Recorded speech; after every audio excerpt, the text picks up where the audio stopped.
New Zealand میں shark کا عجیب و غریب بچہ دریافت۔ اس دریافت سے گھوسٹ شارک کے حمل کے مراحل کو سمجھنے میں مدد ملے گی، سائنسدان۔ ویلنگٹن، اردو پوائنٹ اخبار۔ تازہ ترین کینن 17 فروری 2022 سمندر کی اتھاہ گہرائیوں میں پائی جانے والی نایاب شارک کا ایک بچہ دریافت ہوا ہے، جو دکھنے میں کسی دوسری ہی دنیا کی مخلوق لگتا ہے۔ برطانوی ٹی وی کے مطابق گھوسٹ شارک، جنہیں کیمائر بھی کہا جاتا ہے، بہت مشکل سے نظر آتی ہیں، جبکہ ان کے بچوں کا نظر آنا تقریباً ناممکن ہوتا ہے۔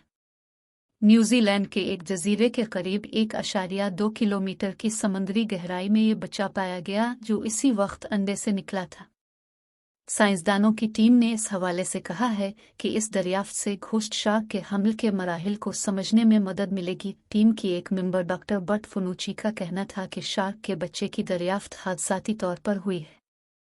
اصل میں پانی تلے آبی جانداروں کی آبادی سے متعلق تحقیق کی جا رہی تھی جب یہ بچہ انڈے سے نکلا۔ انہوں نے یہ بھی کہا، سمندروں کی گہرائیوں میں پائے جانے والے جاندار عام طور پر نظر نہیں آتے، بالخصوص شارک کی یہ قسم۔